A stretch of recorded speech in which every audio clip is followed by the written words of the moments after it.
સહજાત્મ સ્વરૂપ પરમ ગુરુ.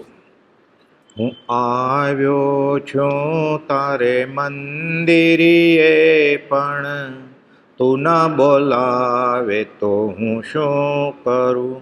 હું આવ્યો છું તારે મંદિરીએ, પણ તું ના બોલાવે તો હું શું કરું. તારે મારા જેવા અનેક જ છે, પણ મારે તો તું એક જ છે. મને તને મળવાની ટેક જ છે, પણ તું ના બોલાવે તો હું શું કરું. મળે સાગરને સરિતાઓ ઘણી, પણ સરિતાને નિધિ એક ધણી. મળે સાગરને સરિતાઓ ઘણી, પણ સરિતાને નિધિ એક ધણી. એમ તારી આવ્યો તાર ભણી, પણ તું ના બોલાવે તો હું શું કરું. પરમાત્મા શ્રીમદ રાજચંદ્ર ભગવાનના વચનામૃત વંચાય છે. વચન સપ્તશતી, વચનામૃત 19, 700 મહાનીતિ. 31મો બોલ આપણે આવેલા કે સ્વાદિષ્ટ ભોજન લવ નહીં. આપણે એનું વિવેચન પણ થોડું જોયેલું. પરમ કૃપાદેવ મુનિઓને આજ્ઞા આપે છે, સર્વસંગ પરિત્યાગી સાધુઓને, કે સ્વાદિષ્ટ ખોરાક ખાવાનું નહીં. એ તો ગોચરીએ જાય તો કે તમને અહોભાવથી કોઈ શ્રાવક પાત્રમાં મીઠાઈ મૂકી દે, પ્રભુજીને કહે છે નાના સાધુને આપી દેજો, તમે નહીં ખાતા. પ્રભુજી કહે છે પછી પરિચય અમને સૂત્રફેણી બહુ ભાવતી, પણ કૃપાલદેવની આજ્ઞા હતી એટલે કોઈ પણ મીઠાઈ મૂકે અમે નાના સાધુને આપી દેતા. પછી કહે છે અથાણા વોરવા નહીં. 12 મહિનાના અથાણા શ્રાવક માટે અભક્ષ્ય છે, ફૂંક થઈ જાય એમાં 2-3 મહિનામાં. અને ખૂબીની વાત એ છે, લગભગ બધા જૈનો 8મ અને 14મ દિવસે લીલોતરીનો ત્યાગ હોય ને ત્યારે અથાણા કાઢે, કે રોટલી કે ભાખરી સાથે અથાણા ખાઈ લેશું. એ અથાણામાં ફૂગ છે ને એ વનસ્પતિ છે, એટલે લીલોતરીનો ત્યાગ તૂટી ગયો એનો. બોટોનિકલી વનસ્પતિ શાસ્ત્રના હિસાબે પણ ઈષ્ટ જે પેદા થાય 12 મહિનાના અથાણામાં આ વનસ્પતિ છે. એટલે જેને વનસ્પતિનો ત્યાગ છે 8મ 14મ દિવસે, એ દિવસે તો અથાણા ખવાય જ નહીં. કદાચ બીજે દિવસે ખાતો હોય, ભીંડો ખાય છે 100 ગ્રામ ને કચુંબર 150 ગ્રામ ખાય છે સલાડ, ત્યારે કદાચ 12 મહિનાનું અથાણું લીધું, વનસ્પતિ ભેગું વનસ્પતિ થયું. 8મ 24ના દિવસે 12 મહિનાનું અથાણું ખાધું એટલે એનો નિયમ તૂટી ગયો. પછી 1 ચમચી ખાય, અડધી ચમચી ખાય કે 100 ગ્રામ ખાય, વનસ્પતિ ખાઈ લીધી ને એટલે નિયમ તૂટ્યો ને. મહાત્મ્ય નિયમનું છે, મન મક્કમતાનું છે, આજ્ઞાનું છે મહાત્મ્ય. કે તારી આજ્ઞા છે એ સાચી કે ખોટી, એ સારી કે ખરાબ નહીં. આજ્ઞા ગુરુણામ અવિચારણીય. અમે વિચાર કરવાનો હોય જ નહીં કે આ મને લાભદાયક હશે કે નહીં. જો ગુરુ માન્યા હોય તો પછી ચાલે નહીં. એટલે ઘણીવાર શું, એટલે પ્રભુજી કહેતા જ્યાં તો માથા નહીં નમાવવાના. આપણે ગમે ત્યાં હાથ જોડતા હોય, પછી આપણને જે ન ગમે એ ન સ્વીકારીએ, આપણને ગમે એ સ્વીકારીએ. તો જે આપણને ન ગમ્યું ને ન સ્વીકાર્યું એ આજ્ઞા તો ગુરુની જ હતી. એટલે અવહેલના થઈને ગુરુની, એટલે અનંત અનુમતિ કર્મ થાય. એટલે જ્યાં ત્યાં માથા નમાવવાની મનાય છે. ગોપાલદેવ કહેતા પહેલાં ચોકસી કરો. એકવાર નક્કી કરી લીધું કે આ મારા ગુરુ છે, પછી બધું માનવું પડે એનું, કે આટલું આ બધું બરોબર છે એટલે સુધી. તમારો ક્ષયોપશમ જબરો છે, તમે 1.5 કલાકમાં આત્મસિદ્ધિ લખી, પણ પછી આ ફેરવે, આ તમારું ગુણથાણક ચોથું છે, અનંત અનુમતિ કર્મ થઈ ગયું. જે કે હું પરમાત્મા છું, તમને ગુણથાણું ચોથું કઈ રીતે બોલી શકો તમે? આ માનો જ નહીં એને. એ તો કહે છે કે જેની પાસેથી ધર્મ માગવો તે પામેની પૂર્ણ ચકાસણી કરો. આ વાક્યને ઘેરે જઈને સ્થિર ચિત્તથી વિચારો. 466ના પત્રમાં પેટલાદનો પત્ર જે પહેલી કોલમ છે, આ કે સીધા નહીં નમો અમને, તમારા નમસ્કાર અમને નહીં 14 રાજલોકમાં વિખરાઈ જાય, અમારે જોતા જ નથી. આજ્ઞા બહુ મોટો શબ્દ છે. આજ્ઞા લીધી ને સાક્ષી શિક્ષા બોધ કે ઉપદેશ બરોબર છે. આજ્ઞા એટલે આજ્ઞા તોડી વ્રત લેવું અને તોડવું આ ભયંકર ગુનો છે, બહુ મોટો ગુનો છે. મુનદાસને કહે છે ગોપાલદેવ 943માં, દેહ છોડી દો, આપઘાત કરી નાખો. 18 વર્ષના છોકરાએ નિયમ લીધેલા વસોમાં કે લીલોતરનો ત્યાગ, ઘઉંનો ત્યાગ, દૂધનો ત્યાગ, વિગાયનો ત્યાગ. ખાવાનું શું રહ્યું હવે? ભાત સિવાય ને પાણી સિવાય. એમાં કે ભૂલથી આગાર તોડવો પડ્યો શારીરિક અસ્વસ્થતાને લીધે. જો આગળ રાખ્યો હોય તો મુનિ પાસે પ્રાયશ્ચિત લ્યો, અને ઉપયોગપૂર્વક જો તોડ્યો હોય તો દેહ છોડ નાખો, કે અમને નહીં લખવામાં, એમ લખે છે. જે લખે છે અહો રાજચંદ્ર દેવ, રાત દિવસ મને રહેજો રટણ તમારું, એને લખે છે કે મરી જાઓ. 943 પત્ર છે કે દેહ પાડી નાખો. ભયંકર છે આ. એટલે માથા નમાવાની જ્યાં તે મનાય છે. અને કદાચ એ ગુરુ નથી ને એમ માથું નમાવ્યું તો ગૌતમ ગણનું અપમાન થયું, એટલે તોય અનંતનું મંદિર થઈ. એટલે બે રીતે મરણ. એ ગુરુ છે ને માથું નમાવીને પછી માનતો નથી, અને ગુરુ નથી ને માથું નમાવે છે, બંને રીતે અનંતનું મંદિર બાંધે છે આજે. એટલે ગોપાલ ના પડતા, પ્રભુથી ના પડતા કે તને શું ખબર પડે ક્યાં માથું નમાવે. અહીંયા આજ્ઞા લઈ લીધી છે, અથાણા નહીં લેવાના, પછી નહીં લેવાના. 2 પ્રહર ઊંઘવાનું. પ્રભુજી કે સાધુ સમાજરી કરીએ 6 કલાક ક્યાંથી મળે? 2 પ્રહર એટલે કે 3 કલાકે માંડ મળતો તો વાટ જોતો હોય કે ક્યારે રાત પડે ને સમાચારી પતી જાય, સુવા મળે થોડું. પણ નિત્યક્રમ તો બાકી હોય, આત્મસિદ્ધિ આખી કરવાની હોય. સાધુનું સામાયિક પ્રતિક્રમણ તો હોય જ, સાથે આ કરવાનું હોય. એટલે કે ઊંઘ આવે ને અમે તપકીર નાખતા આંખમાં, ઊંઘ ન આવે એટલે. આજ્ઞા હતી અમને, સુવાની મનાઈ હતી. એટલે 6 કલાક સુવાની છૂટ આપેલી ગોપાલ જોઈએ, પણ કે 6 કલાકે ક્યાં નિત્યક્રમ પૂરો ન હોય તો કેમ સુવાય? જેને નિત્યક્રમ પૂરો ન થાય, બ્રહ્મચર્ય લખ્યું છે, એને સુવાનો અધિકાર નથી. આપણે તો 20 દુહા યમ નિયમ ક્ષમાપના 3 માળા હોય ને સજાત્મક પરમની, 20 મિનિટ જ થાય ખાલી. અને 20 મિનિટ જેટલો ટાઈમ નથી મળતો તો એને સુવાનો અધિકાર નથી. શારીરિક અસ્વસ્થ હોય, માંદો પડ્યો હોય, દાખલ કર્યો હોય તો બરોબર, બીજે દિવસે કરે, ત્રીજે દિવસે કરે, નહીં તો છૂટ નથી. પ્રભુજી કે અમે તપકીર નાખતા. અથાણા નહીં, મીઠાઈ નહીં, કારણ વગર ચા અને છીકણી નહીં વરાવવાની, કારણ વગર. તો કારણ કયું હોય? એ જમાનામાં ખાંસી શરદી થાય ને એ તપકીર વરાવે. તમાકુ ખાવાની તો મનાય હોય સાધુને, એટલે નવો નુસ્ખો આર્ય સંસ્કૃતિમાં છે કે એનો ભૂકો કરીને ફૂંગાય. ફૂંગે એટલે શું થાય? છીક આવે એટલે કચરો નીકળી જાય. આમે વાયરલ ઇન્ફેક્શન હોય ને તાવ, 48 થી 72 આમે મટી જાય. દવા લ્યો કે ન લ્યો, એમાં જેને નામકર્મનો ઉદય હોય એની દવા લ્યો, ડૉક્ટરને પૈસા મળે ને નામ મળે કે આ ડૉક્ટરની દવાથી 2 દિવસમાં મટી ગઈ શરદી, 103 તાવ. એ આમે મટવાનું જ હતું. એટલે છીકણી ફૂંગે, છીંક આવે, કચરો નીકળી જાય. દવા નહોતા લેતા નાની વાતમાં. સમ્યક ઉપાય કરવાની એકાંતે ના નથી. અને સાધુ પણ સાવધ્ય દવા ન લે, નિર્વેદ્ય દવા લે, પણ એમ ન કહેવાય કે હું તમારા ઘરે આવીશ, શરદીની દવા લાગજો 1 બાટલી.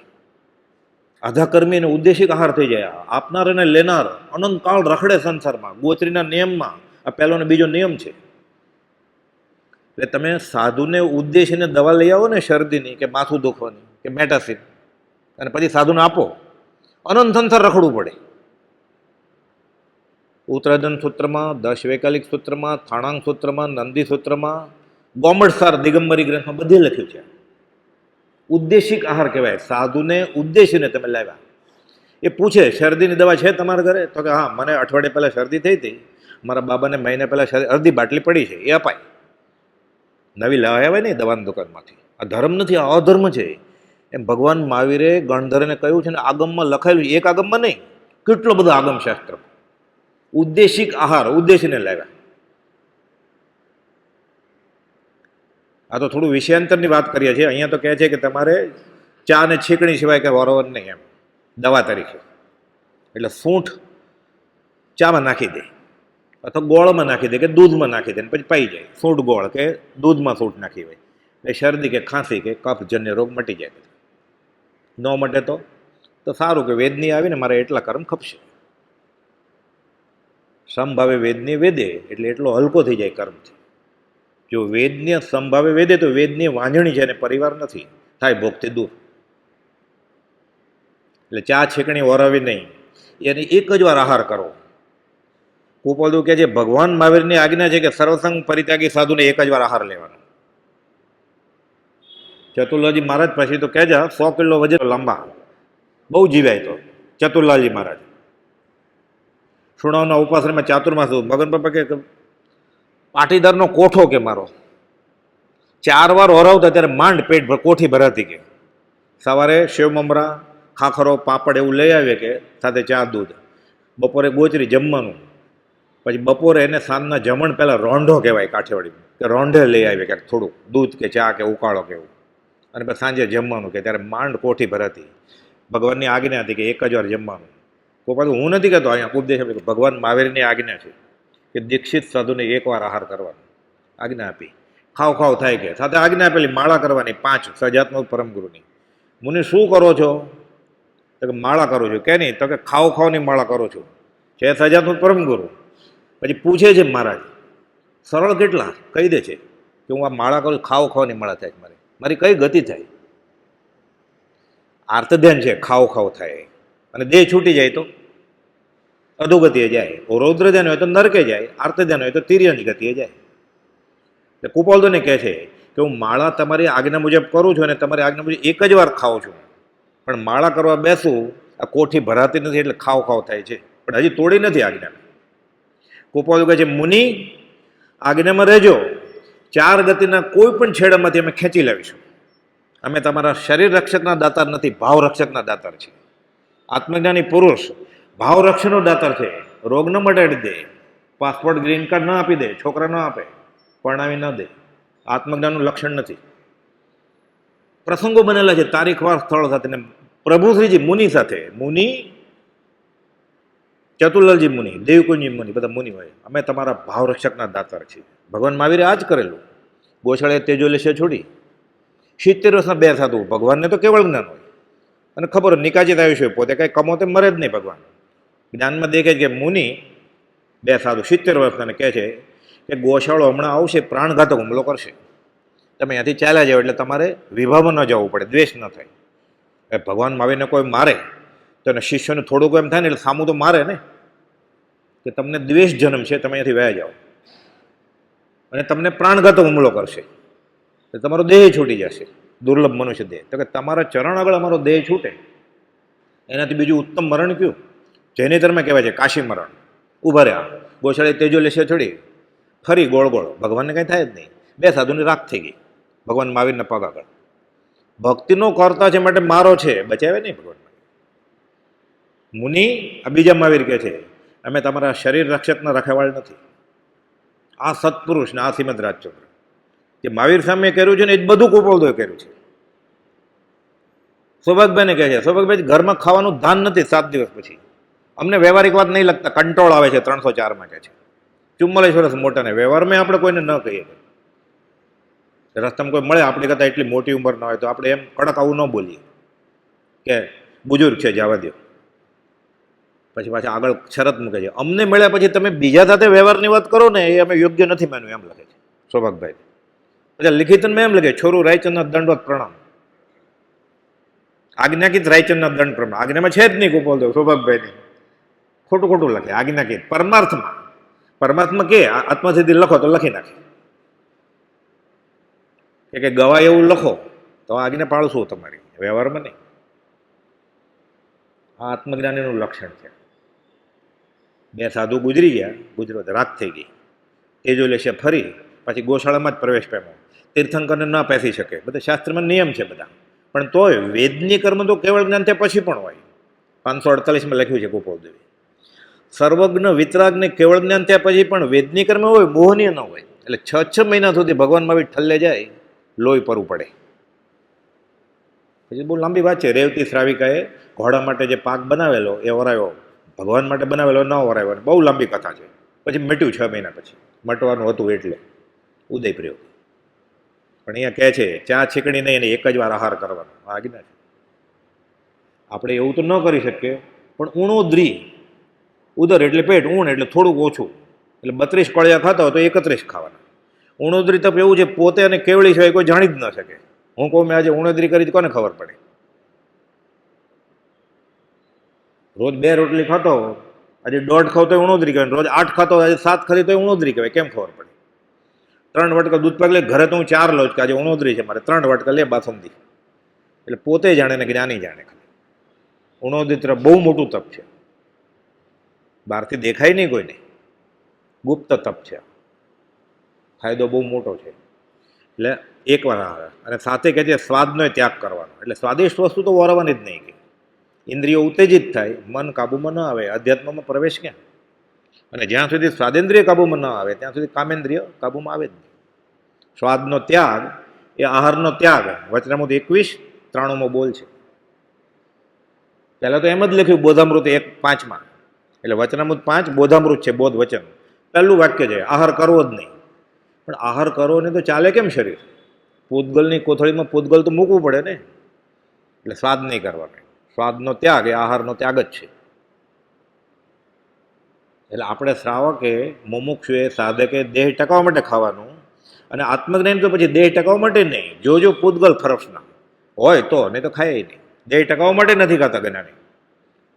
જો પૂતગલ ફરસના નિશ્ચય ફરસે હોય છે. એ રોટલીને પેટમાં જવાનું હશે તો જાય, નહીં તો ન જાય. પેટ ટકાવવા માટે નહીં. સ્વાદનો ત્યાગ. બ્રહ્મચર્યની 9 વાડમાં 2 વાડ તો આ ખોરાક ઉપર છે. 8મી વાડ છે, 8મી વાડે સાદો પણ આહાર તે, મિતાહારી રહી લે ન વધુ રસ લીન જો, ખાન પાન અતિ માત્ર થતા પણ જાગતા, વિકાર અનેક પ્રકારે નિંદ્રાધીન જો, બ્રહ્મચર્ય સ્વર્ગીય તરુ રમણીય છે. સાદો ખોરાક એ દબાવીને નથી ખાવાનું. ધક્કો મારે, ઊંઘમાં સપના આવે. ખાનપાન અતિ માત્ર થતા જાગતા, વિકાર અનેક પ્રકારે નિંદ્રા જીનતો. એટલે સપનામાં એને જ સપનું આવે ને, આત્મા ક્યાં સૂતો છે? એમને એમ ખાય ભાણે બેસીને કે સપનામાં ખાય. નિયમનો તો ભંગ થયો જ. ભોગ વિલાસના સપના આવે એને. સાદો ખોરાક એ દાળ ભાત, ખીચડી કઢી ખાધી હોય વધારે પડતી, પાણી બહુ પીધું હોય, મનાય છે. આપણે છાપામાં છે ને, જાપાની સ્ટેટમેન્ટ 8 ગ્લાસ પાણી પીવે ઉઠીને. તો કેવળી ન ખબર હોય કે પાણી પીજો ઉકાળેલું 8 ગ્લાસ સવારે. બધું કહી દીધું છે ભગવાને. એમાં બાંધછોડ કરી કે વ્યવહારે ચૂકશે ને ધર્મમાં ચૂકશે. અને ગરિષ્ઠ આહાર હોય તો 7મી વાડ છે, તો એકદમ ખતરનાક છે સાધક માટે. વ્રત ભંગ જ થવાનું એમ. અને બ્રહ્મચર્યને હાનિ થઈ એટલે કયું વ્રત રહે ટકે? પછી મરી ગયો એ બ્રહ્મ આત્માથી બહાર નીકળી ગયો, ભાવ મરણ થઈ ગયું. એક પણ વાડ તૂટી બ્રહ્મચર્યની 9માંથી. આત્મજ્ઞાન હોય તો વયું જાય, હોય તો પણ વયું જાય. 7મી વાડે પૌષ્ટિક ભોજન ના કરે, દૂધ દહીં ઘી ગળપણ વિકૃતિ કરજો, દવા વીર્ય વૃદ્ધિની કામ જગાડતી, વ્રતધારી તો માને એ જ અસારજો, બ્રહ્મચર્ય સ્વર્ગીય તરુ રમણીય છે. દૂધ દહીં ઘી ગળપણ આ બધા મહાવિગય કહેવાય. એટલે અતિ માત્ર લે ને દૂધ, એમાં દૂધ કઢેલું દૂધ હોય, એમાં સૂકો મેવો નાખે ને સાકર નાખે, એટલે મધુરા ને ચીકણા બ્રહ્મચર્યને હાનિ કરે. એમાં સંયમી તો લેવાય જ નહીં.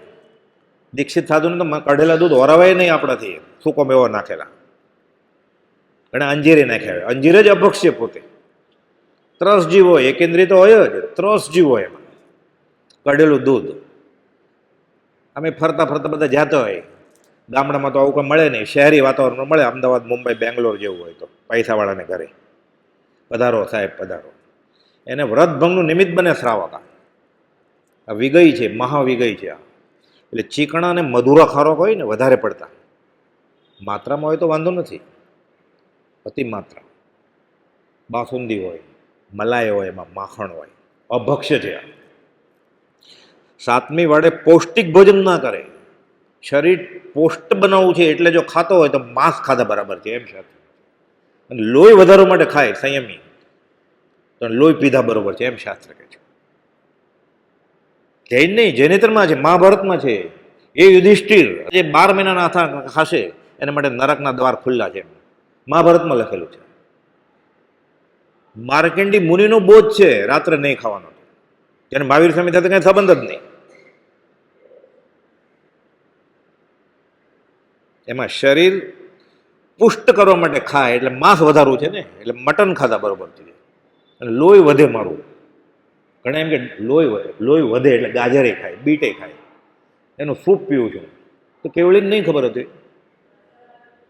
ન ખાવાનું ખાધું, ન પીવાનું પીધું, અલ્સર કર્યું બરફ વાપરીને, ઠંડા પીણા પીને, એટલે અલ્સર થયું. એમાંથી લોહી જરે છે એટલે હેમોગ્લોબિન ઘટી ગયું. જો એને 22 અભક્ષમાંથી પહેલું બરફ છે એ ન કીધું હોત, ફ્રીજ ન વાપર્યું હોત તો અલ્સર થાત જ નહીં. તો ગાજર ને બીટનો રસ જ ક્યાં પીવો પડે તેને? એક જ આજ્ઞા તીર્થંકરની માને અનંત ગુણો લાભ છે. અને સૌથી મોટો લાભ તો જ્ઞાનીની આજ્ઞા પાલનનો છે. એનું ફળ મોક્ષ છે. આણાએ ધમ્મો આણા તવો વ્યવહારિક ફાયદો છે. કુપાદો લખ્યું છે 213માં, 1 અંશ સાતાથી કરીને પૂર્ણ કામતા સુધી, નાનામાં નાની સાતા સુગવડથી લઈને શૈલેષીકરણ સુધી, 13મે 14મે ગુણસ્થાનક, બધું સત્પુરુષની આજ્ઞામાં જ છે. એટલે નાની કે મોટી આજ્ઞા જેવું કંઈ છે જ નહીં. એટલે 7મી વાડે પૌષ્ટિક ભોજન ના કરે, દૂધ દહીં ઘી ગળ પણ વિકૃતિ કારજો, અતિ ચીકણા અને મધુરા, અડધી જ વાટકી લેવાની બાસુંદી, બહુ ઘાટું દૂધ હોય તો, બહુ કઢેલું હોય તો, સાવ તો ન છૂટે આપણાથી. એમાં બજારું બાસુંદી હોય ને એમાં કસ્ટર્ડ પાવડર હોય, કંદ જ છે, ટેપિયોકા, એટલે અભક્ષ્ય જ છે શ્રાવક. આ મોટા હમણાં તપશ્ચર્યા થશે ને પર્યુષણમાં, પછી પારણા હશે, સ્વામી વાત્સલ્ય હશે, ઘરે તો કોઈ બનાવવાનું ન હોય, દૂધ મગાવીને, એટલે એમાં કસ્ટર્ડ પાવડર નાખ્યો હોય, એટલે અડધી કલાકમાં 1000 માણસની બાસુંદી થઈ જાય, ઘાટું થઈ જાય, તરત જ હલાવે. એટલે એ કસ્ટર્ડ પાવડરમાં ટેપિયોકા નામનું કંદ હોય, એ કંદ મેક્સિકાથી મગાવવામાં આવે છે. હવે ચેન્નાઈમાં, અહીંયા ઇન્ડિયામાં બનવા માંડ્યું છે, મોંઘું ન પડે, ઇમ્પોર્ટેડ. એટલે સાથે પાવડર નાખે છે, એમાં એનિમલ ટેલો હોય, ડુક્કરની ચરબી, ડેનમાર્ક ને સ્વિટ્ઝરલેન્ડ, એ તો અલગ, કદાચ એ નથી, આ તો છે જ. 30 દિવસ સુધી તમે ભૂખ્યા રહ્યા, આખું વરસ તમે ઉકાળેલું પાણી પીધું, પાણાના દિવસે તમે અભક્ષ આપશો, કંદ આપશો બધાને, તો પછી ધોવાઈ નહીં જાય, તમારા જ ખર્ચે પાછું, પોતે જ સાંજના ગીત ગાવા બોલાવે, પોતે જ પ્રભાવ ના કરે પાછું. એટલે તપશ્ચર્યા કરતા ને ભરત ચક્રવર્તી પછી વાસણ આપતા બધાને, ઇનામ આપતા, સોનાનો કંદોરો આપતા, આ પોતે જ કરતા, પોતે જ ભોગતા, પોતે જ પછી બધાને જમાડે, ધોઈ નાખે તપશ્ચર્યા. ક્રિયા વધી ગઈ છે, ધર્મ કેમ દેખાતો નથી? આ દ્રવ્ય ક્રિયા વધી છે એટલે, ભાવ ક્રિયા છે જ નહીં. દ્રવ્ય ક્રિયા રુચિ જીવડા, ભાવ ધર્મ રુચિહીન. કેમ આવું કરવા માંડ્યા? ઉપદેશ પણ તેવા. શું કરે જીવ નવીન? ચંદ્રાનંદજી સાંભળીએ અરદાસ મુજ સેવક મણી, દેવચંદજી મહારાજે પોકાર કર્યો છે 200 વર્ષ પહેલા. એટલે બેસવાની જગ્યા ન હોય મોટા દિવસોમાં, ક્લોઝ સર્કિટ ટીવી મૂકવા પડે. એટલે ધર્મ વધ્યો ને તો મારી સામે ખોટા પડે તો. આ તો પડતો કાળ છે, પંચમ કાળ. એટલે પર્યુષણ માથે આવે છે, એટલે ચેતી જવાનું આપણે. એમાં હાજરી આપો ને તમે, એટલે અનુમોદન આપ્યું ને તમે, એટલા જ ભાગીદાર છો. જે ગુનો કર્યો, કરાવડાયો કે કરતા પ્રત્યે અનુમોદન આપ્યું, ત્રણેય સરખા જ ભાગીદાર છે, શુભ ને અશુભમાં.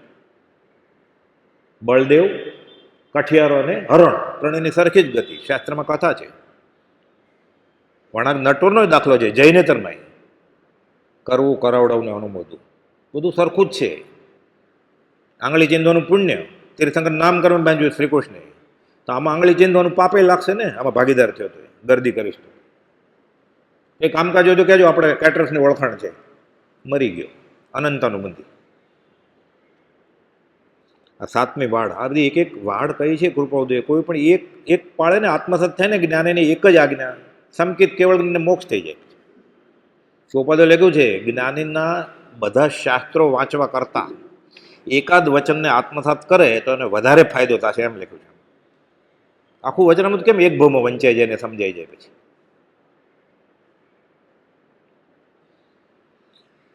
એટલે સ્વાદનો ત્યાગ, આ 9માંથી 2 વાર. 32મો બોલ, સુગંધિત દ્રવ્ય વાપરું નહીં, ઇન્દ્રિય ઉત્તેજિત થાય. અને આપણે જે સુગંધિત દ્રવ્ય વાપરીએ છીએ ને, એ કાંઈ કુદરતી ગુલાબ કે કુદરતી ચમેલી કે મોગરો નથી, કેમિકલ છે, પરફ્યુમ ને અત્તર. આ ચામડીને કે વાળને નુકસાન તો નહીં કરે. એટલે પ્રયોગશાળામાં પહેલાં સસલાની આંખમાં, ગિની પીગની આંખમાં, વાંદરાની આંખમાં, ચામડીમાં ને વાળમાં 100 ગણો વધારે ડોઝ આપીને ટેસ્ટ કરવામાં આવે. એટલે આપણે પરફ્યુમ અત્તર વાપરીએ છીએ ને, હેર ડાય વાપરીએ છીએ ને, આ બધું પ્રયોગ થાય પહેલાં, કે માણસને આમાં કેન્સર તો નહીં થઈ જાય, આંખે નંબર તો નહીં વધી જાય, મોતિયો જલ્દી તો નહીં આવે, રટાઈને એને નુકસાન તો નહીં કરે. એટલે પહેલાં આપણે ખાલી 2 ફૂમકા વાપરીએ સુગંધ માટે અત્તરના, એની આંખમાં રેડે સસલામાં. મુંબઈમાં છે પ્રયોગશાળા, અમદાવાદ, બધા શહેરોમાં હોય જ બધી. પછી 3 દિવસ રોજ નાખ્યા અને પછી આંખ કાઢી નાખે એની, એક સસલાની નહીં, 15-20 સસલા, એક લેબોરેટરીમાં 15-20 સસલા હોય, એક પ્રયોગના દિવસે. પછી લેબોરેટરીમાં મોકલાય અને આંખના ટુકડા કરે, જોવે આંખના આગલા લેયરમાં, આ કોર્નિયા કાળો, પછી રટાઈનમાં, પાછલામાં, લેન્સમાં કંઈ નુકસાન થયું છે. પછી 1 મહિના સુધી આપે એ અત્તર, પછી પાછા 1 મહિનાવાળા બીજા 15 સસલાને મારે. એવું ક્યાં કરે? કેનેડામાં, પેરિસમાં, રશિયામાં, ભારતમાં, બેંગ્લોરમાં, દિલ્હીમાં, અમદાવાદમાં, બધે પ્રયોગ. નવું કાંઈ પણ હવે કરવું જ પડે, નહીં તો માર્કેટમાં મુકાય જ નહીં. એવું જ હેર ડાયમાં કાળી, સિલ્વર, ગોલ્ડન બધું કોઈ પણ કંપનીની હોય સીધી માર્કેટમાં મૂકવાની મનાય છે. એફડીએ એલાઉડ જ ન કરે. એટલે આપણે જે પણ કોસ્મેટિક વાપરીએ છીએ એની પાછળ કેટલા સસલા, કેટલા વાંદરા, કેટલા ગિનીપીગ, કેટલા ઉંદરડા મરી ગયા છે. પછી સગર્ભાવસ્થામાં તો અસર નહીં થાય. એટલે વાંદરા, સસલા સગર્ભાવસ્થામાં એને આપે ફૂલો ડોઝ. પછી ગર્ભ તોડીને જોઈએ કે અસર થઈ છે ગર્ભને, ભલે માને ન થાય, ગર્ભને કાંઈ થઈ જાય. પછી આ શ્રાવક કે શ્રાવિકા પર્યુષણમાં એ અત્તર નાખીને આવશે મંદિરમાં. અનંત 84માંથી ક્યાં તીર્થંકર ભગવાન પ્રાર્થના સ્વીકારે? ખૂન કરીને આવ્યો હોય તો એ ક્ષમાપના બોલે, હે ભગવાન હું બહુ ભૂલી ગયો, હું હમણાં સસલાના ઉંદરડાને ખૂન કરીને આવ્યો છું, તો પ્રાર્થના સ્વીકારે? આપ શ્રીમદ બધું જાણી દેખી રહ્યા છો. પ્રતિક્રમણમાં આવે છે ને, સમય સમયની વાત દેખી જાણી રહ્યા છે. નથી જાણતા કે શું નાખીને આવ્યો છે, શું ખાઈને આવ્યો છે, શું પીને આવ્યો છે. એ વિતરાગ છે એટલે કાઢી નથી મૂકતા એને, નહીં તો સીધા જેલમાં જ મૂકી દે ને. એ ખૂન કરીને આવ્યો છે, પ્રાર્થના કેમ ફળતી નથી? પ્રાર્થના ક્યાં કરે જ છે? આ પર્યુષણ છે, આ પ્રતિક્રમણ છે, આ આલોચના છે. સંવત્સરી તો આવતી આવશે, હજી બહુ વાર છે સંવત્સરીને. એ પેલા દેહ છૂટી જશે તો પચકાણ લઈ લેવા પડે. સાચું લાગતું હોય તો જ્ઞાનીની આજ્ઞા કે સુગંધિત દ્રવ્ય વાપરું નહીં. તોય વાપરીશ તો શું થશે? અનંતરનું રહેશે. મોક્ષવાળાનો શિક્ષા પાઠ છે 68મો બોલ, એનું પહેલું વાક્ય છે આ સુગંધિત દ્રવ્યનું. શરૂ જ કર્યું છે ગોપાલદેવે સ્વાદથી, અને પછી નાકથી ને આંખથી. મોક્ષમાળા શિક્ષાપાઠ 68 જીતેન્દ્રિયતા મથાળું છે એનું. જ્યાં સુધી જીભ સ્વાદિષ્ટ ભોજન ચાહે છે, હમણાં આવ્યું ને સ્વાદનો ત્યાગ, ના મને તો આવું ન ભાવે, આવું જ ભાવે, મને આખો ભીંડો તો ભાવે જ નહીં, એવું આડો જ ભાવે. અરે ઈળ કપાઈ જાય છે, આખો કરી તો કોઈક ઈળ બચશે જોઈને કાપશે તો, ના મને એ ભાવે જ નહીં. એ જ વસ્તુ ખાવી છે, એ જ મસાલા છે, એ જ તેલ છે, એ જ થાળી છે, વાટકો છે, તોય નહીં ચાલે. એટલી નાની નાની વાતમાં જોઈને હજી પદાગ્રહ છે, તો મોક્ષ તો કેટલો દૂર રહ્યો. જ્યાં સુધી જીભ સ્વાદિષ્ટ ભોજન ચાહે છે, જ્યાં સુધી નાસિકા સુગંધી ચાહે છે. સુગંધી દ્રવ્યો વાપરું નહીં, 32મો બોલ. ના હું વાપરું છું તો આ તો વાપરી શકે. મોટા દિવસે પર્યુષણમાં મહાવીર જયંતિમાં એમને એમ જવાય મંદિરમાં? રંગ કરવો પડે ને વાળને, તો ગોઠણને કર રંગ, હાથમાં લાકડી સમજ લે છે, ત્યાં કેવી રીતે રંગ કરે? સ્વીકારી નથી શકતો જીવ કે મારી ઉંમર થઈ. કોને બતાડવું છે તૈયાર થઈને? કોને બતાડવું છે? કોને? સ્ત્રીને બીજા પુરુષને બતાડવું છે કે પુરુષને બીજી સ્ત્રીને બતાડવું છે? તો અધ્યાત્મ ક્યાં? બ્રહ્મચર્યની વાડમાં છિદ્ર નહીં, ગાબડા પડ્યા તો એમ કે છે ઉત્તરાધન સૂત્ર. હજી આગળ આવશે કે બીજાને આકર્ષણ થાય કપડાય પહેરું નહીં. આ તો હજી 32મો જ બોલ છે, હજી તો કેટલા બાકી છે? 650 થી વધારે બાકી છે. લાય લાગે એવું છે, શેવડો પડે એવું છે. આપણે આ સ્વીકારી નથી શકતા. એટલે જ્ઞાનીની વાત આપણને રૂચતી નથી. પહેલાં તો આ ગમે કે મારામાં શક્તિ નથી, પણ આ છે કામની વાત. એ રુચિ થાય ને ત્યારે બીજ રુચિ સમ્યકત્વ પ્રગટે કે છે મારા હિતની વાત. ભલે મારા આચરણમાં નથી આવતું, પણ રુચિ આવે એને. મને જાણવા તો મળી સાચી વાત, આજ નહીં તો કાલે તો હું છોડીશ. આવું ન હોય કાંઈ. એટલે કાદવ ઉડાડીને આવે છે. અનંતનું મંદિરનો બંધ છે, 70 કરોડાકડી સાગર છૂટે જ નહીં, હજી મંદિરમાં પડ્યો રહેતો હોય. દર્દનાક કહાણી છે આ. કોઈ લે જ નહીં ને. પર્યુષણમાં લે આવું તો ખાલી થઈ જાય ને મંદિર, આશ્રમ. ગરદી કેવી રીતે થાય? આ તો બોલ આવ્યો એટલે.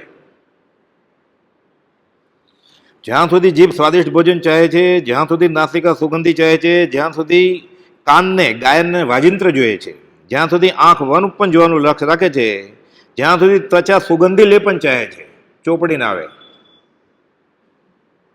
ત્યાં સુધી તે મનુષ્ય નિરાગી, નિર્ગ્રહ, નિષ્પરિગ્રહી, નિરાંભીને બ્રહ્મચારી થઈ શકતો નથી. ત્યાં સુધી એને અધ્યાત્મમાં પ્રવેશ નથી. શિક્ષાપાઠ 68 જીતેન્દ્રિયતા મોક્ષમાળા. આમાં ફરી વાર લખ્યું, સુગંધિત દ્રવ્ય વાપરું નહીં જો મારા માર્ગમાં આવવું હોય તો. આ મહાન નીતિ 700 બોલ છે. આ કે મહાવીરનો મૂળ માર્ગ તમારે જોઈએ છે, આ નિયમ પાળવા પડશે. તો આપણને બધાને ખબર જ છે હું શરીરની આત્મા છું, પણ કોઈ નથી જાણતો. અધ્યાત્મમાં બીજું કંઈ છે જ નહીં. જૈન કે જૈનેતરમાં હું શરીર નથી આત્મા છું, બધું આટલું જ કહેવાનું છે. એને માટે જ દીક્ષા છે, એને માટે તીર્થસ્થળ છે, એને માટે દાન ધર્મ છે, એને માટે આંબેલ ઉપવાસ પર્યુષણ છે. એ ન સમજાણું કુપોલ કે એટલે દ્વાદશાંગી રચવી પડી ભગવાન મહાવીરને, કેવું પડ્યું, ગણધરે ઝીલીને બનાવ્યું બધું. કે લમણમાં કે આ નહીં સમજાય એટલામાં એટલું જ કહેવાનું છે, હું શરીર નહીં આત્મા છું. હું આત્મા છું તો પછી રંગ રોગનની ક્યાં જરૂર રહી? સસલા ઘાંટા બકરા વાંદરાને મારીને આ નથી છૂટતું અને સીધું મોક્ષ સંકિત થઈ જશે. અવરૂપી આત્મા હાથમાં આવી જશે સીધો, આંખ બંધ કરી દેશે એટલે અંધારું કરશે, એર કન્ડિશન કરશે અને ઓમ બોલવા મળશે એટલે આત્મા હાથમાં આવી જશે.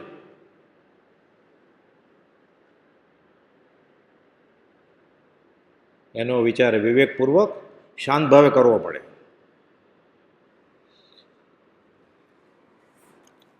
બત્રીસમો બોલ, સુગંધિત દ્રવ્ય વાપરું નહીં. કાયા ગંધી જ રહેવાની છે, અશુચિનો ટોપલો છે, ગમે એવી શણગારો. કબીર કે છે કોયલા ન હોય ઉજલા, ભલે 100 મણ સાબુન ખાય. ના હું ઘસીશ નાઈશ, 2 ને બદલે 4 બાલદીને માથે ફુવારો છોડીશ. કબીર કહે છે માથલું 24 કલાક પાણીમાં રહે તોય ગંધાય છે, કે તું શું નાવાનું? ખાણ મળમૂત્રની છે, એમાં રોગ જરાનું નિવાસનું ધામ છે, ચોખ્ખું કેમ થાય? જન્મથી લઈને નહીં, ગર્ભમાંથી ન જ એને ઝરવાનું શરૂ થઈ જાય મળમૂત્ર છેલ્લા શ્વાસ સુધી. 9 દ્વારમાંથી, સ્ત્રીઓને 12 દ્વારમાંથી. ગટર છે આ.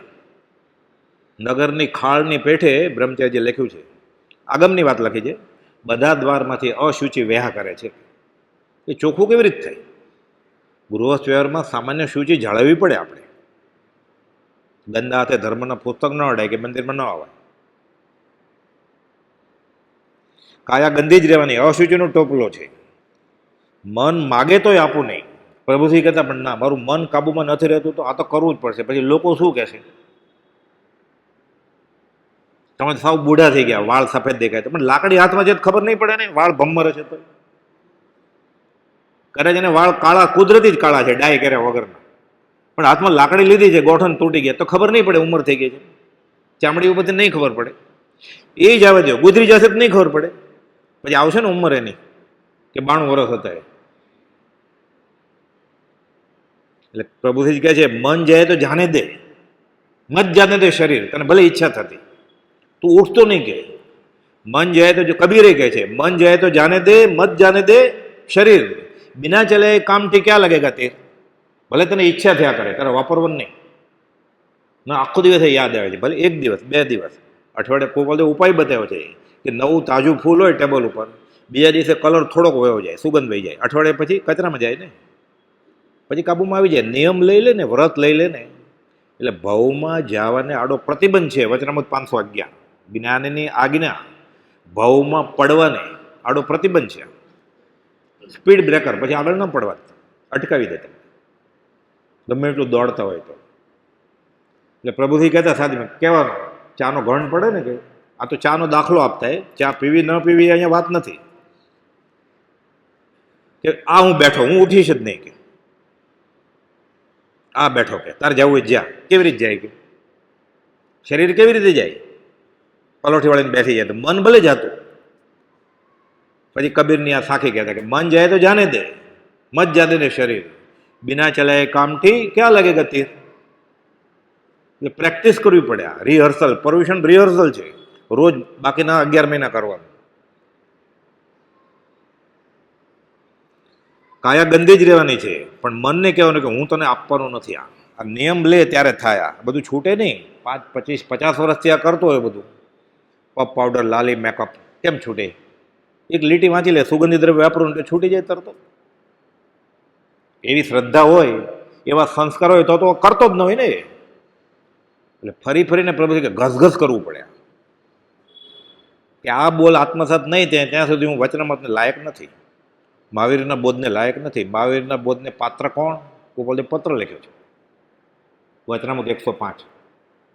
એમાં પહેલો બોલ એ છે સત્પુરુષના ચરણનો ઈચ્છક છે. તો સત્પુરુષ તો આ કે છે, તો બેસવા કેમ દેશે બાજુ?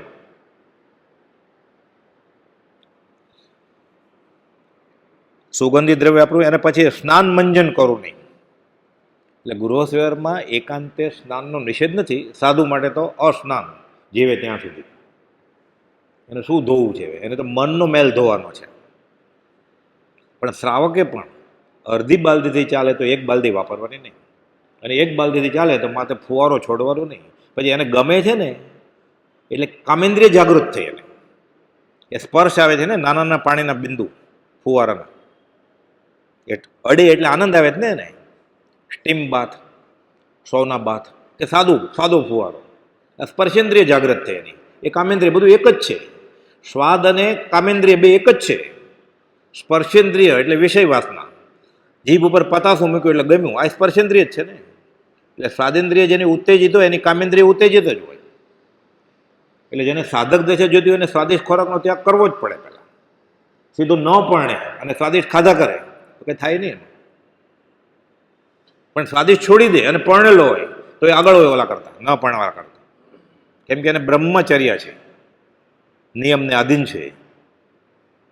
એટલે નિયમ વ્રતધારી શ્રાવક એ બ્રહ્મચર્ય વ્રતનો ધારક કયો છે, એક પત્ની વ્રત ને એક પતિ વ્રત વાળો.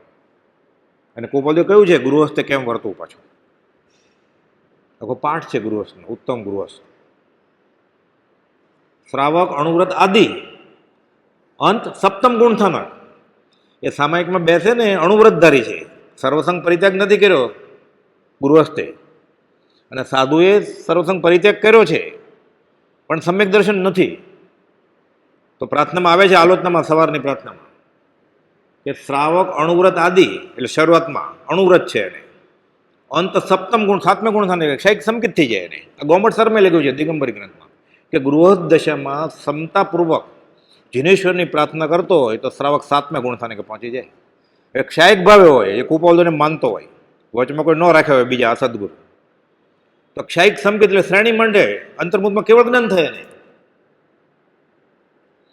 એમાં લખ્યું છે શાસ્ત્રમાં કે કાળ એમ નહીં કે હું તને નહીં જવા દઉં, આ પંચમ કાળ છે. ક્ષેત્ર પણ એમ નહીં કહેવાય કે આ ભરત ક્ષેત્ર છે હું નહીં જવા દઉં, એ જળ છે, જળને શું ઉપયોગ છે. તો ગોમટસર ગ્રંથમાં લખેલું છે કે ગૃહસ્થ દશામાં પણ સામાયિકમાં સાતમે ગુણ થાને કે ગૃહસ્થ પહોંચી શકે.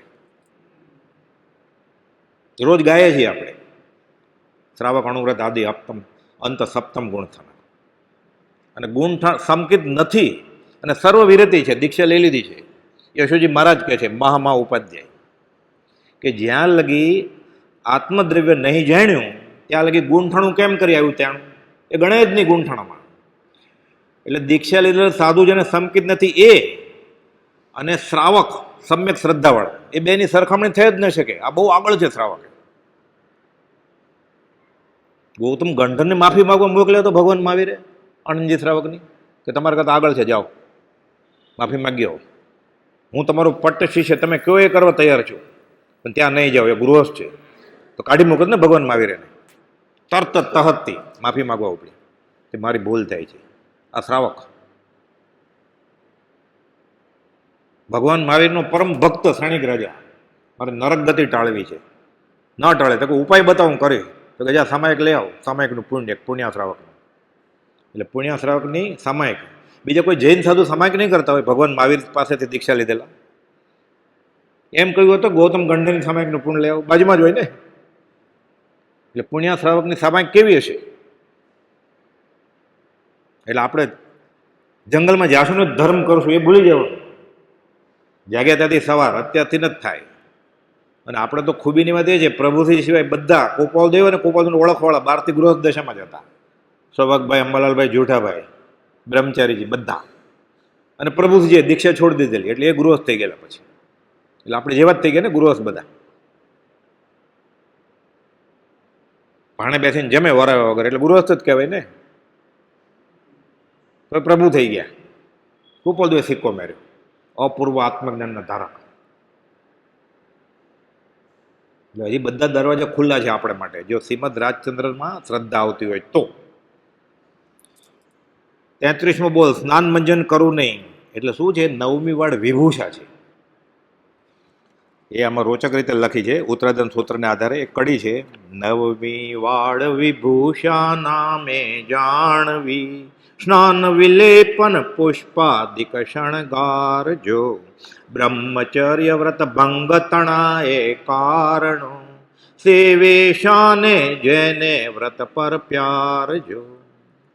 નવમી વાડ વિભૂષણ અમે જાણવી. આ ગોપાલ બધો કહે ને, બોલ સુગંધિત દ્રવ્ય ન વાપરવું, સ્નાન મંજન, માલિશ, મેકઅપ, સ્નાન, વિલેપન, પુષ્પાદિક શણગારજો.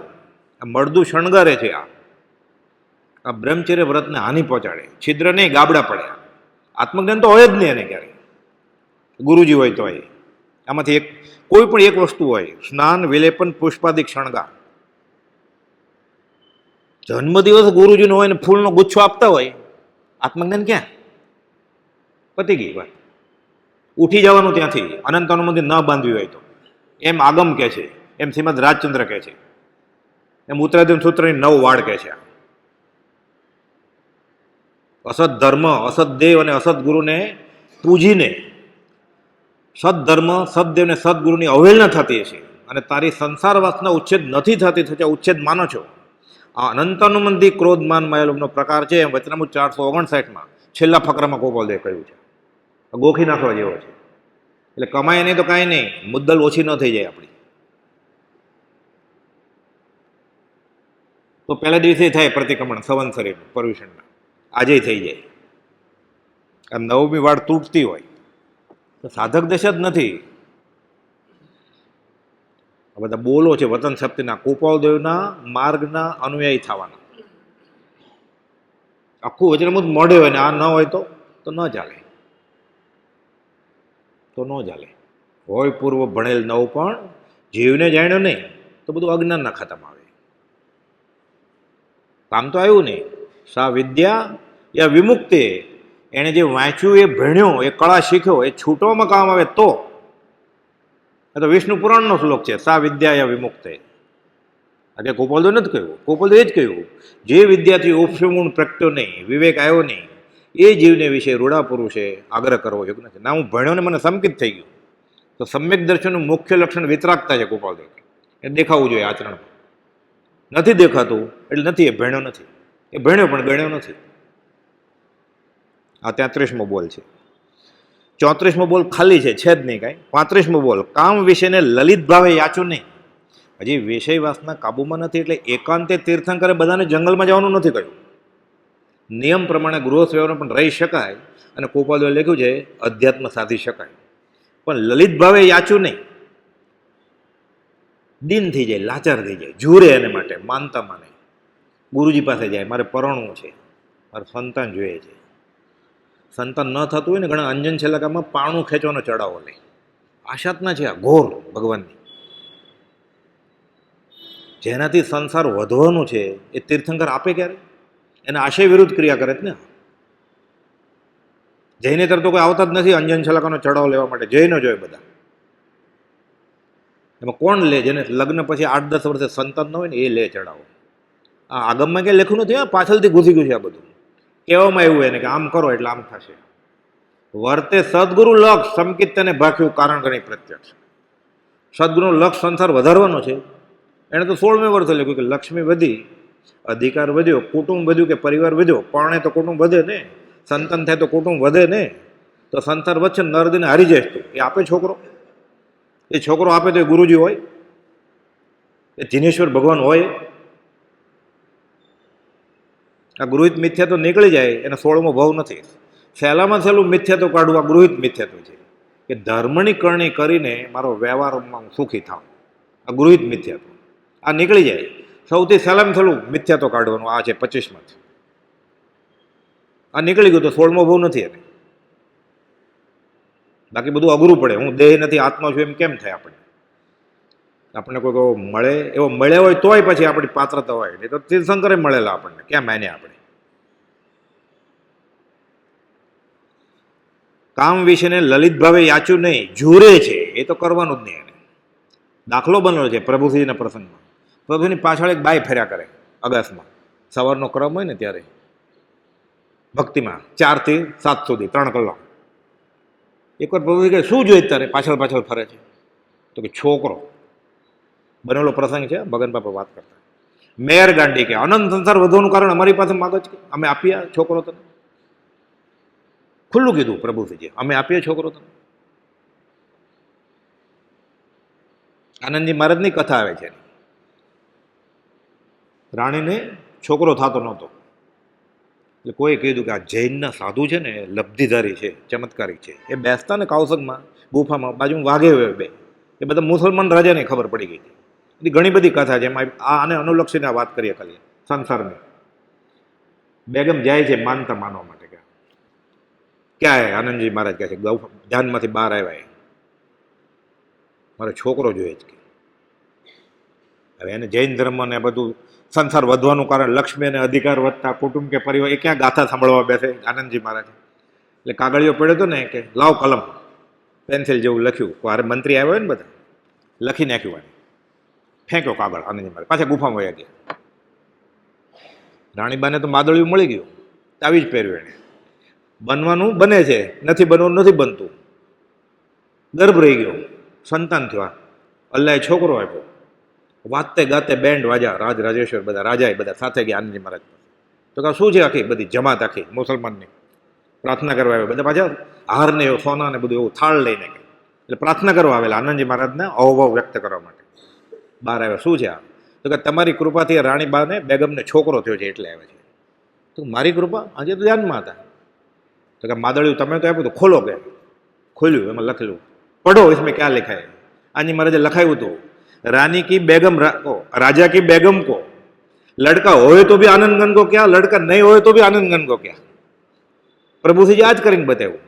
મેર ગાંડી કે અમે અનંત સંસાર વધવાનું કારણ આપતા હશું તમે. આપે એ સાધુ હોય, આત્મજ્ઞાની હોય, સંત હોય, એ સંસાર છૂટવાની વાત કરે કે એવું કઈ નિમિત્ત એને ઊભું થાય એવું કે એને સંસાર વધે એ કઈ એ પરણાવી દે. કુનકુન આચાર્ય મારુનો શ્લોક છે, પદ્મનંદી પંચવિશંતિનું 26મા અધ્યયનનું બ્રહ્મચર્ય અષ્ટક 8 શ્લોક છે. 8 શ્લોકનું ભાષાંતર આમાં છે 145 પાના ઉપર. બીજો શ્લોક છે, વધે માત્ર સંસાર જેના પ્રતાપે, ચિરંકાળ જે દેહીને દુઃખ આપે. દેહ એટલે શરીર, દેહી એટલે એમાં આત્મા છે, દેહી એટલે આત્મા. શું સ્વરમાત્રનો ભોગ એવો ગણે છે. અગ્નિની સાથે સગની સાથે પરણ છે ને તો એનો સંસાર અનંત રહેશે. કુનકુન આચાર્ય મહારાજે કહ્યું છે કે અમે શ્વેતાંબરના આગમ નથી માનતા, તો દિગંબરને માનો છો ને, તો એણે આમ જ કહ્યું છે. હવે કોને માનવા તમારે? એને કોઈને માનવા નથી, એને પોતાની રુચિને માનવું છે, એને ગમે એ કરવું છે. સંસાર અભિનંદી જીવ છે. પદાર્થનો નિશ્ચય છે, મુખ્ય અંતરાયો તો જીવનો નિશ્ચય છે. એને આત્મા જોતો જ નથી, અને સંસાર જોઈએ છે. અને એનો સંસાર લીલો રે એટલે મંદિરમાં આવે છે. લીધી છે ફકીરી અમીરીના આશયથી, અને વ્યવહાર જોઈએ છે એટલે ફકીર જો છે. આવે છે મંદિરમાં, તપય કરે છે, ભૂખ્યો રહે છે, પૈસા ખર્ચે છે. લીધી છે ફકીરી અમીરીના આશયથી, આ લોકનામાં આવે છે ને સંસાર. એટલે પાપ કરે છે મંદિરમાં આવીને, એટલે ભક્તિ ફળતી નથી. પહેલાના કર્મો જાય છે, નવા પાછા બાંધે છે. એનો સંસાર લીલો છમ રહે છે.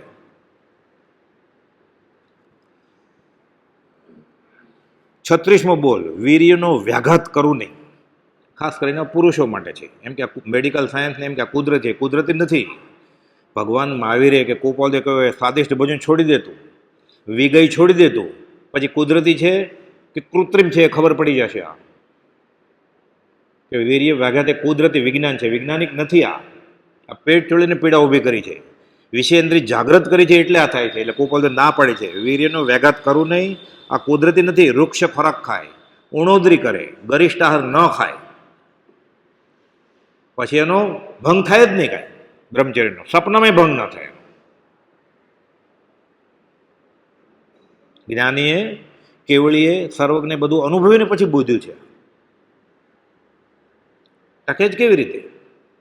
એ તો સ્વાદિષ્ટ ખોરાક ખાય, પછી ઇન્દ્રિયો ઉત્તેજિત થાય, મન ઉત્તેજિત થાય, પછી ગરિષ્ઠ ખોરાક ખાય, પછી આ બધું થાય. ગાય કે ભેંસ દૂધ ન આપતી હોય ને એને ખોળ ખવડાવે, તો એ ન આપે ને પછી તેલીબિયા ખવડાવે ત્યારે આપે. ગરિષ્ઠ ખોરાક વગર થાય નહીં. એટલે કુપાલદેવ તો વિજ્ઞાન બધું ખબર છે, આયુર્વેદે જાણતા હતા કુપાલદેવ. એટલે લખે છે વીર્યનો વ્યાઘાત કરવું નહીં. માનસિક અને શારીરિક નબળે આવી જાય. અધ્યાત્મમાં ટકે જ કેમ? કુપાલદેવે ખાલી હાથ નોંધમાં 3જી એક બોલ લખ્યો છે 19મો, અધ્યાત્મમાં જેને આગળ વધવું છે એને માટે. આ દીવાદાંડી રૂપ છે. આ 3જી નોંધનો 19મો બોલ છે.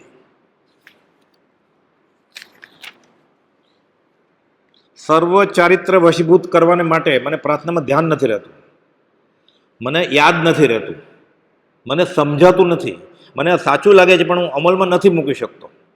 બધાને અનુભવ થયો છે ને? હું પ્રાર્થનામાં માળા કરવા બેઠો છું ને ઊંઘ આવે છે, મને બધાને અનુભવ છે. આમ બે વાગ્યા સુધી જાગતો હોય પણ આત્મસિદ્ધિ શરૂ થાય 3-4 ગાથા ગઈ નથી અને ઊંઘ આવી નથી, ઘસઘસાટ. દર્શન આવણીય કર્મ દૂર કરવા માટેના સાધનો છે, ત્યારે એને દર્શન આવણી કર્મ જોર કરે છે. કેમ? આ કર્મની બાહુલ્યતા છે. તો દૂર કરવી હોય તો શું કરવાનું? સર્વ ચારિત્ર વશીભૂત કરવાને માટે, એટલે આચરણ એનું કાબુમાં રહેશે.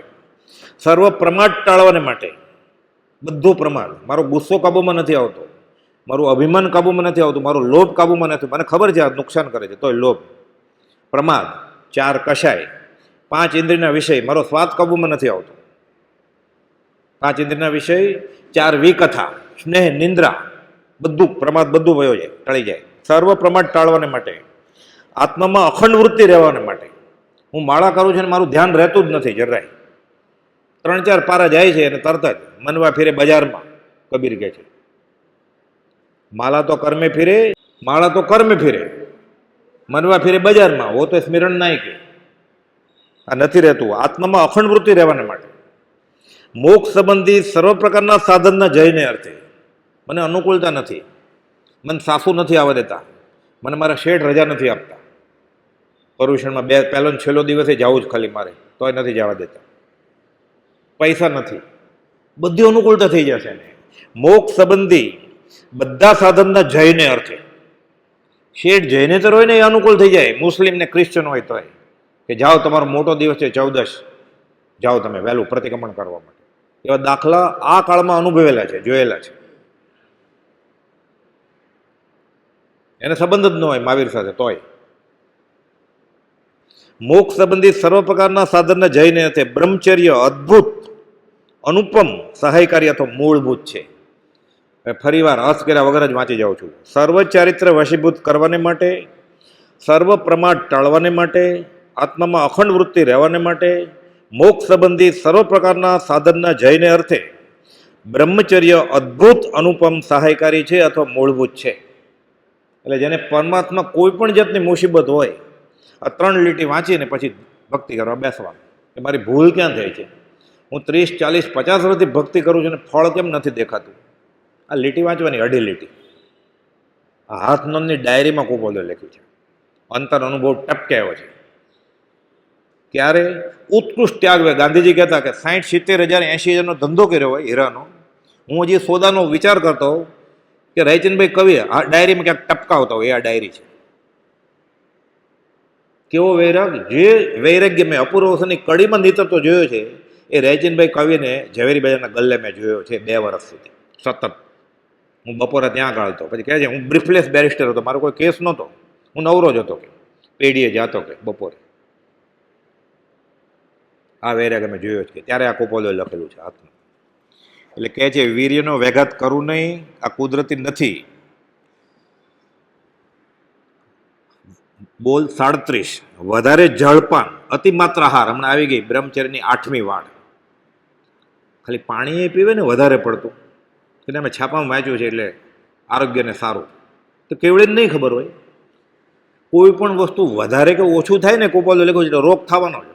3.5 કરોડ રોમ છે, એક રૂમે 1.25 રોગ છે, એટલે 3.5 ગુણ્યા 1.25, 6 કરોડથી વધારે રોગ. મેડિકલ સાયન્સ 1 લાખે નથી ખબર હજી, એ કેવડીએ જાણે છે કે ખોરાકમાં થોડી વધારો થશે કે ઘટાડો થશે, જળપાનમાં કે ખોરાકમાં તરત જ રોગ થશે.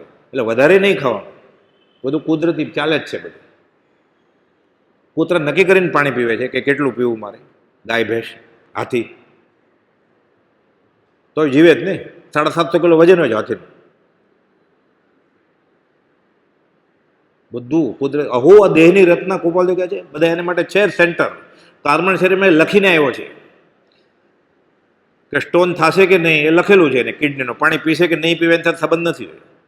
વ્યવહારે આંધળું કે નથી કરવાના, પણ દેહાધ્યાસથી આવી બધી ભૂલ નહીં કરવાની.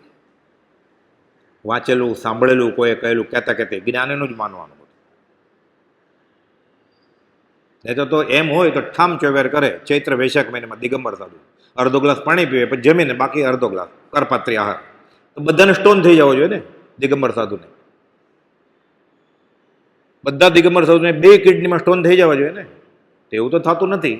એ નક્કી કશું ઓલરાઉન્ડ સાધન છે રોગનું કારણ. એ કાર્બન શરીરમાં લખ્યું હોય વેદનીય કર્મ તો જ થાય, નહીં તો ન થાય. વધારે જળપાન કરવું નહીં, અતિમાત્ર આહાર, અતિમાત્ર પાણી, માનસિક શારીરિક અસ્વસ્થતા સાથે પછી ભક્તિમાં ધ્યાન કેવી રીતે રહે? તણાય પેટ, પછી એમ ઊંઘ આવે, પછી વધારે પાણી પીધું એટલે લઘુશંકાની ઈચ્છા થાય એટલે ચાલુ આત્મસિદ્ધિ વયો જાય. મતાર્થીના ગુણ હોય ત્યાં સુધી બેઠો હોય, આત્માર્થીનો ગુણ હોય ત્યાં સુધી ઉઠી જાય, પછી શું થાય? એટલે કેવી રીતે સ્થિર આસન સુખાસન થવું જોઈએ. પ્રાર્થના કરવા બેઠા હોય ને એટલે જ્યાં બેઠો હોય ત્યાં સ્થિર, હાથ પગ હલાવ્યા વગર, શરીર હલાવ્યા વગર, જ્યાં ત્યાં ચક્કળ વકળ જોયા વગર, થોડોક અવાજ પાછળ જોઈએ કોણ આવ્યું છે, બેઠો હોય પહેલા લાઈનમાં હાજરી પૂરે બધાની. સુખાસન અને સ્થિરાસન જોઈએ પ્રાર્થનામાં.